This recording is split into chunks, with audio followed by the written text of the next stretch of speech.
Kru dari kapal Royal Mail Picardy menaiki trimoran yang mengapung tanpa tujuan di tengah Samudera Atlantik. Semua yang mereka temukan di atas kapal hanyalah 2 buku log dengan entry jurnal yang penuh teka-teki yang menghancurkan ilusi Donald Crowhurst.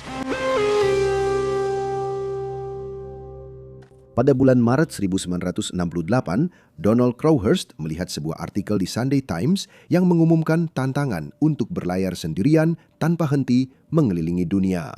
Perlombaan ini terinspirasi oleh petualangan Laut Solo tahun 1967 dari Sir Francis Chichester yang berlayar sendirian mengelilingi dunia dengan hanya 1 kali singgah selama 226 hari. Sunday Times meminta Chichester untuk duduk di dewan juri perlombaan yang mereka sponsori. Perlombaan Golden Globe akan menjadi perlombaan kapal pesiar solo tanpa henti mengelilingi dunia yang pertama di dunia dengan hadiah 5.000 pound untuk pelayaran tercepat dan kehormatan menjadi yang pertama menyelesaikan perjalanan tanpa berhenti. Para pelaut harus bernavigasi 1 putaran penuh mengelilingi dunia dari 1 titik di Kepulauan Inggris dan kembali ke lokasi yang sama tanpa berhenti di pelabuhan manapun atau menerima bantuan apapun. Mereka harus mengandalkan keterampilan mereka sendiri, peralatan di kapal, kemampuan mereka untuk memperbaiki apapun yang rusak, dan mengisi kembali persediaan makanan atau air selama perjalanan dengan menangkap atau membuat apapun yang mereka bisa. Para pelaut akan berlayar melewati garis lintang dan lautan yang terkenal dengan kondisi menantang, serta rentang waktu isolasi yang panjang. Perlombaan ini memiliki beberapa peraturan. Para pelaut harus berangkat antara tanggal 1 Juni hingga 31 Oktober 1968 yang memberi mereka waktu paling lama 7 bulan untuk mempersiapkan diri. Namun mereka dapat menentukan waktu keberangkatan selama rentang waktu tersebut berdasarkan perencanaan mereka sendiri dan kondisi cuaca yang menguntungkan. Waktu tercepat tanpa berhenti maupun bantuan dari luar akan memenangkan hadiah uang. Dan yang pertama melewati garis finish akan membawa pulang trofi Golden Globe. Siapapun bisa ikut tanpa kualifikasi atau pengalaman khusus. Donald Crowhurst lahir pada tahun 1932 dari orang tua Inggris, Charles dan Evelyn Crowhurst, saat mereka tinggal di India. Ibunya sangat menginginkan seorang anak perempuan dan ia mendandani Donald seperti perempuan sampai ia berusia 7 tahun.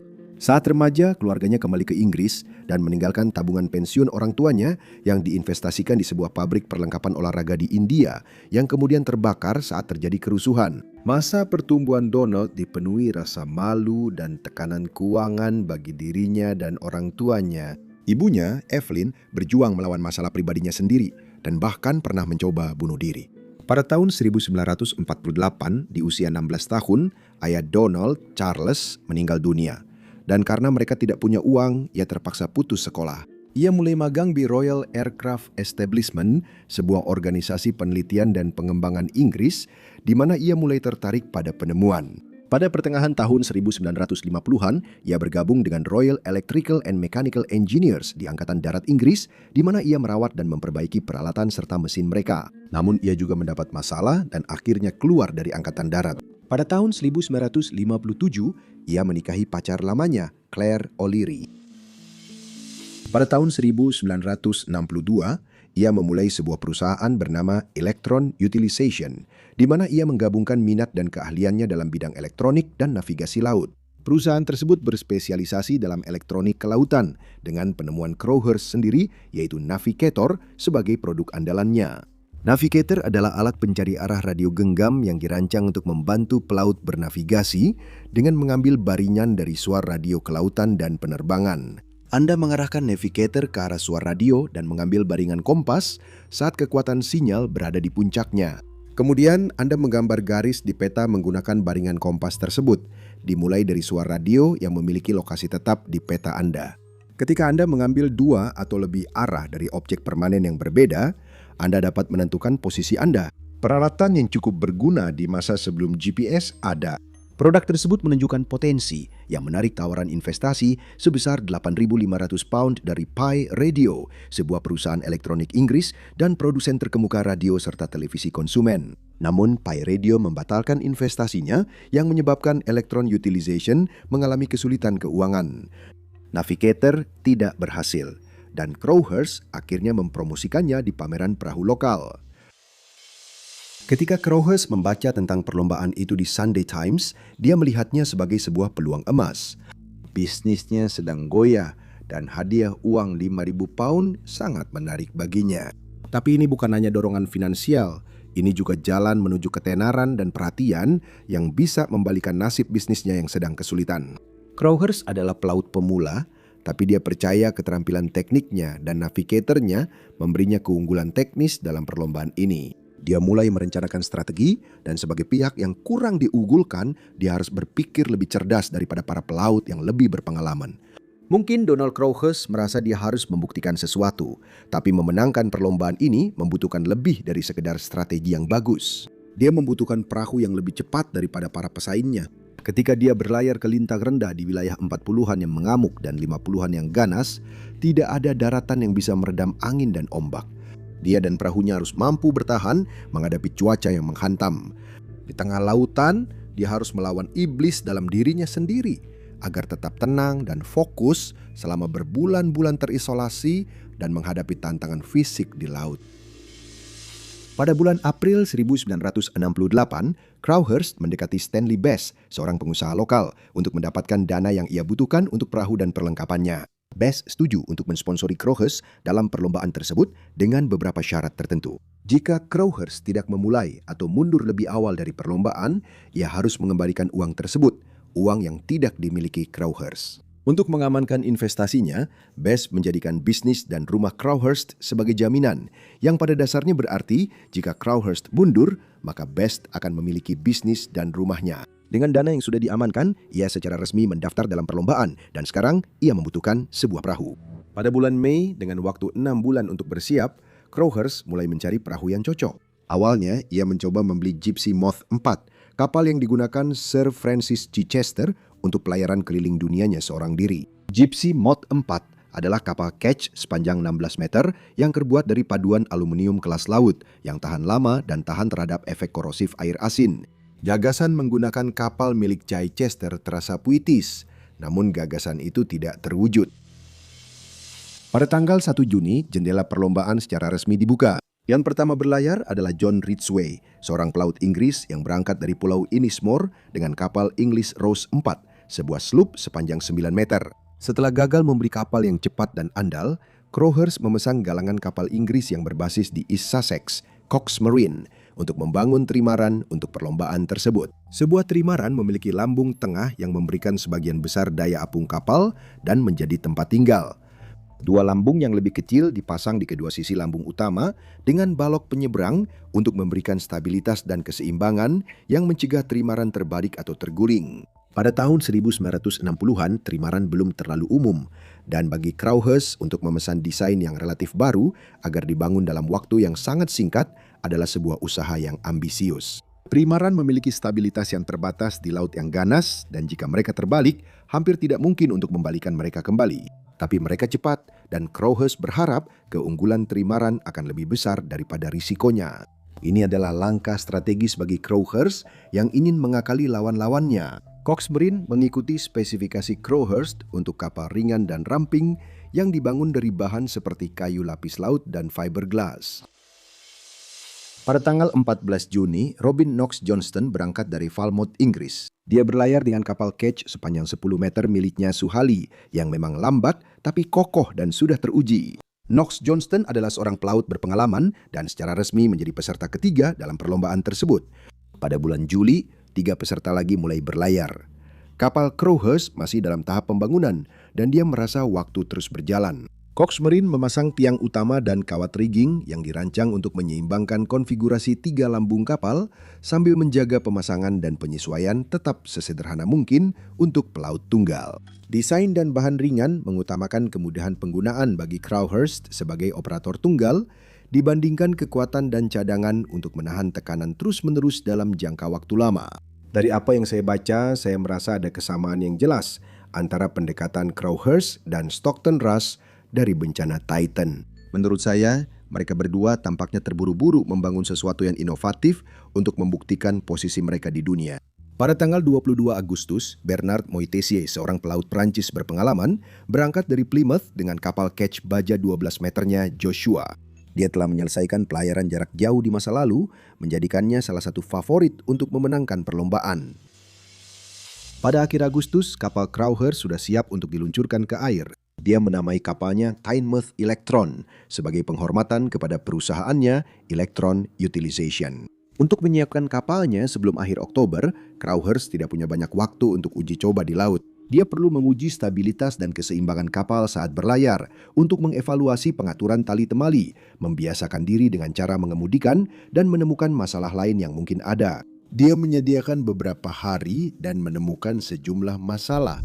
Kapal ini mudah dikendalikan dalam kondisi tenang dan 3 lambungnya memberikan stabilitas yang baik. Tetapi desain yang ringan membuat perahu lebih sensitif terhadap hembusan angin dan perubahan arah angin yang tiba-tiba. Sebuah tim pelaut bisa merespons perubahan ini dengan cepat, tetapi mengatur dan menyeimbangkan layar membutuhkan koordinasi yang tepat yang menjadi tantangan bagi pelaut tunggal, apalagi bagi pemula seperti Crowhurst. Ada kebocoran kecil di lambung yang menunjukkan kapal ini tidak sepenuhnya kedap air. Kemungkinan karena konstruksinya dikerjakan dengan terburu-buru. Tali temali kapal berfungsi, tetapi belum diuji dalam angin kencang atau laut bergelora. Dan uji coba di laut berlangsung dari beberapa hari hingga beberapa minggu. Crowhurst mulai mengenal kekurangan kapalnya dan mulai meragukan kemampuannya sendiri, serta kurangnya pengalaman berlayar di lautan sangat membebaninya. Dia menceritakan hal ini kepada istrinya Claire dan sponsornya Stanley Best. Tapi dia merasa terjebak. Crowhurst takut akan rasa malu di depan umum yang akan dia hadapi jika mundur setelah mendapatkan sponsor. Dan mundur berarti dia akan kehilangan usahanya dan rumahnya. Pada tanggal 16 September, Nigel Tetley berangkat dari Plymouth dengan trimoran 12 meter bernama Victories. Ketika semakin banyak pelaut ikut lomba dan tenggat waktu keberangkatan semakin dekat, Crowhurst berusaha mengatasi berbagai masalah yang dia temukan selama uji coba di laut. Pada bulan Oktober, Tynemouth Electron belum sepenuhnya siap. Crowhurst merasa bimbang tentang kemampuannya menyelesaikan lomba, tetapi dengan ancaman kehancuran finansial, dia memutuskan untuk tetap maju. Dia berharap setidaknya bisa membuat kemajuan dan mengakhiri lomba dengan bermartabat. Pada tanggal 31 Oktober, hari terakhir yang diizinkan oleh peraturan, Crowhurst berangkat dari Tynemouth, Devon. Dia berpamitan kepada istrinya Claire dan keempat anaknya yang mendoakan perjalanan yang aman untuknya. Namun, kapalnya belum siap. Perlengkapan untuk perjalanan belum sepenuhnya disimpan dan karena terburu-buru, dia tidak membawa semua peralatan dan suku cadang yang dibutuhkan untuk perjalanan tersebut. Ketika Crowhurst mulai berlayar, 3 pemimpin lomba adalah Knox Johnston, Moy Tessier, dan Tetley. 9 pelaut ikut serta dalam lomba ini, tapi saya akan fokus pada 4 orang yang menurut saya memberikan gambaran yang paling jelas. Robin Knox Johnston adalah seorang pelaut asal Inggris.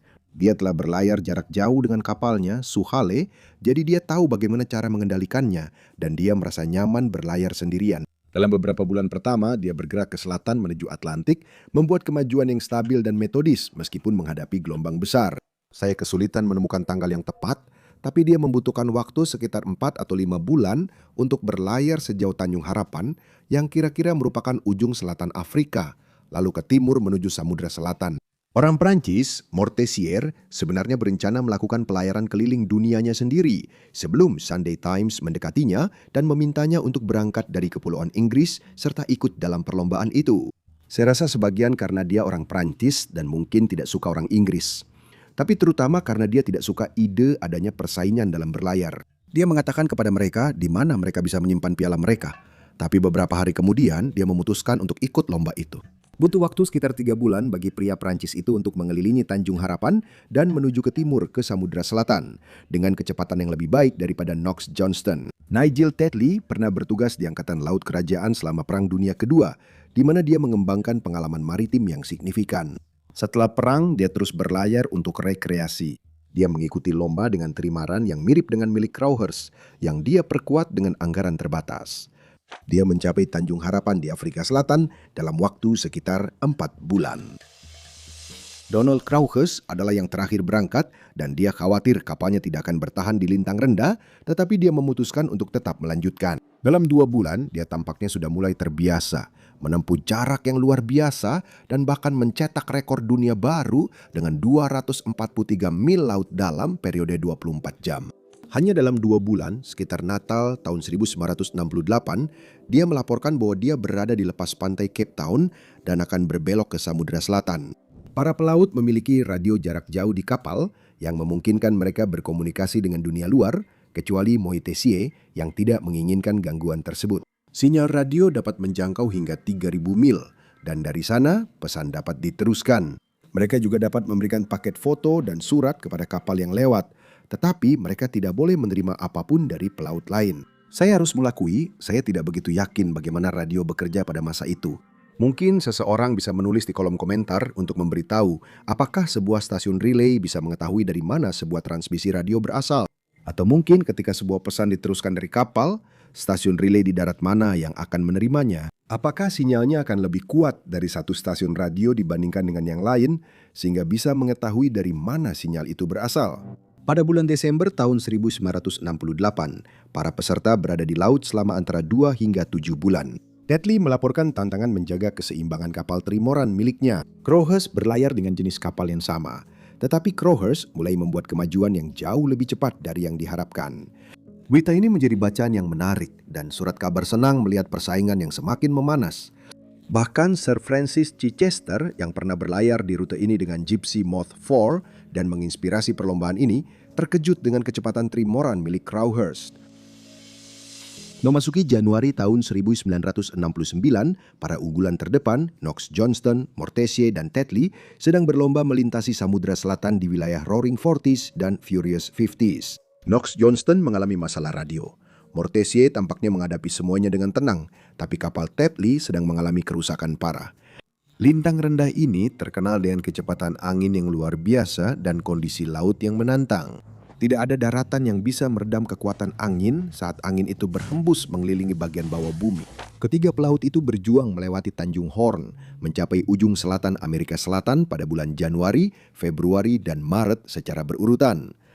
Mereka melaporkan kondisi yang melelahkan, tetapi pembaruan mereka yang terus-menerus meyakinkan panitia tentang kemajuan mereka. Bersama Crowhurst, mereka adalah 4 pelaut terakhir yang masih bertahan dalam perlombaan ini. 5 orang telah mundur. Kondisinya terlalu berat bahkan untuk mencapai Samudra Selatan. Laporan Crowhurst menempatkannya sangat dekat dengan para pemimpin lomba, menyaingi kecepatan dan performa Tetley. Pembaruan darinya menunjukkan angin yang menguntungkan dengan Tynemouth Electron beroperasi secara efisien dan para penyelenggara kagum dengan kemajuan Crowhurst. Tapi dia juga mengatakan bahwa dia mengalami masalah dengan generatornya dan akan mematikan radionya. Pada bulan Februari 1969, Knox Johnston memimpin rombongan dan berbelok ke utara menuju Atlantik. Tetley terus menunjukkan performa yang baik, tetapi melaporkan kekhawatirannya tentang tekanan struktural pada kapalnya. Pada bulan Maret, Mortessier si Prancis seharusnya sudah menuju utara kembali ke Eropa, tetapi dia memutuskan untuk melawan kemapanan dan terus berlayar di Samudra Selatan 1 kali lagi mengelilingi dunia. Dia menembakkan pesan menggunakan ketapel ke sebuah kapal di Cape Town yang mengatakan bahwa dia tidak tertarik dengan perlombaan dan akan melanjutkan perjalanan ke Kepulauan Pasifik. Pada bulan April 1969, Knox Johnston memimpin dan semakin mendekati garis akhir. Tetley bertekad untuk menyelesaikan perlombaan dan mengamankan posisi yang terhormat.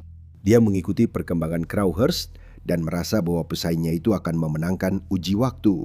Kemudian Crowhurst kembali menjalin kontak radio dan melaporkan bahwa dia telah melewati Tanjung Horn dan sedang menuju ke utara melalui Atlantik, mendekati para peserta lainnya.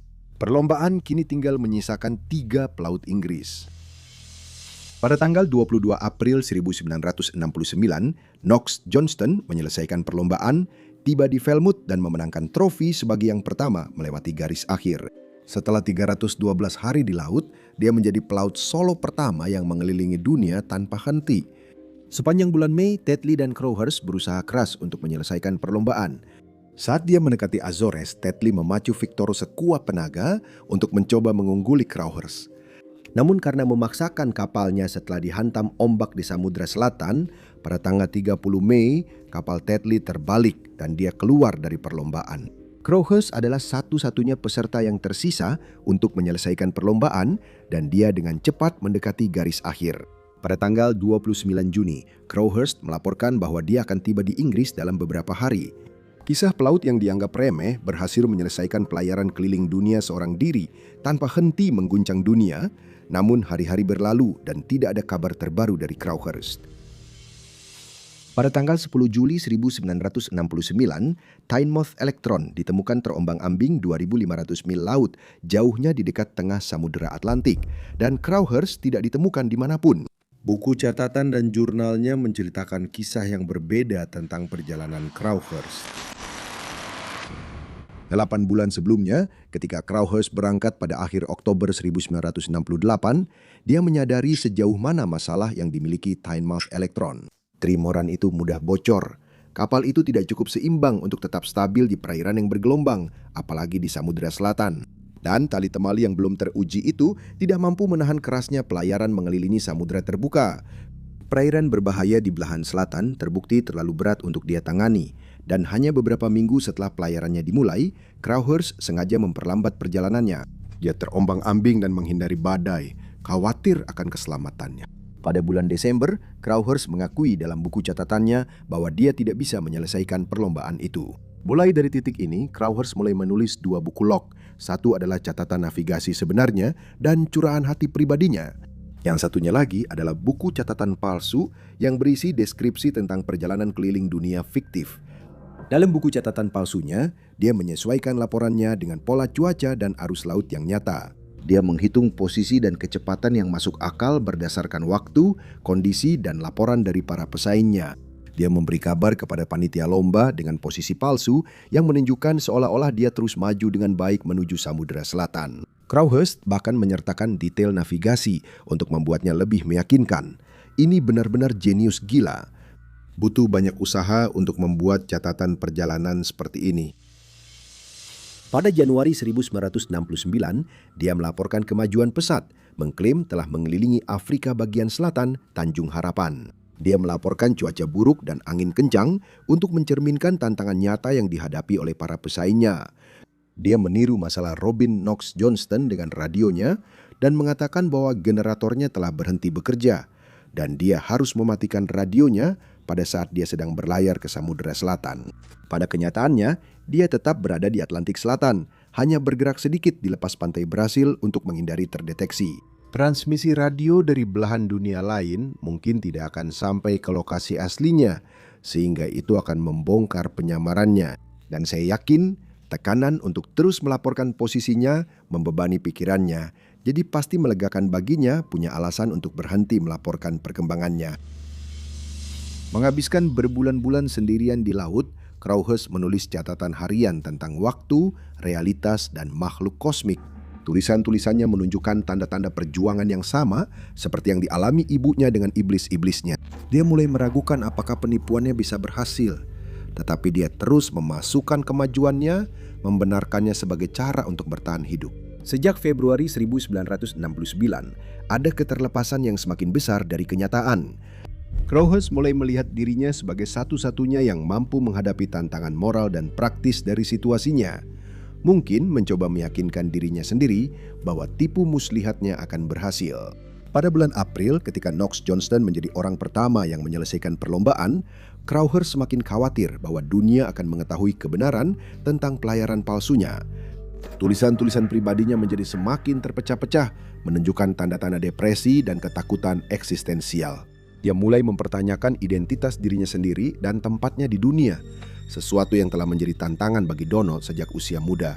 Pada tanggal 29 Juni 1969, Crowhurst menulis catatan log terakhirnya. Semuanya telah selesai. Semuanya telah selesai. Ini adalah belas kasihan. Aku akan mengundurkan diri dari permainan ini. Tidak ada catatan resmi tentang apa yang terjadi pada Crowhurst. Melihat kondisi mentalnya yang memburuk berdasarkan catatan hariannya, sebagian besar orang percaya bahwa dia melompat dari kapal elektron mengakhiri hidupnya sendiri. Dalam konteks berlayar mengelilingi dunia, hanya sampai ke Brasil dianggap sebagai sebuah kegagalan. Namun, berlayar sendirian dari Inggris ke Brasil adalah sebuah pencapaian tersendiri. Jika Crowhurst menyerah, dia akan menghadapi kehancuran finansial dan penghinaan pribadi. Sesuatu yang menurut saya mungkin sudah dia hadapi sejak muda.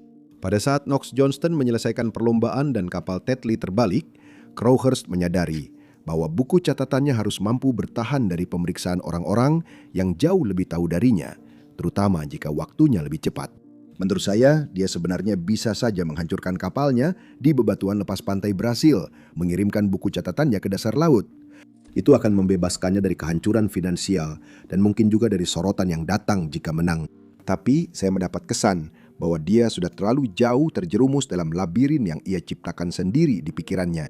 Knox Johnston adalah satu-satunya orang yang berhasil menyelesaikan perlombaan, memenangkan hadiah uang dan trofi. Dia menyumbangkan hadiah 5.000 pound miliknya kepada keluarga Crowhurst, menyelamatkan mereka dari kehancuran finansial. Perlombaan Golden Globe masih ada dalam bentuk yang serupa hingga hari ini.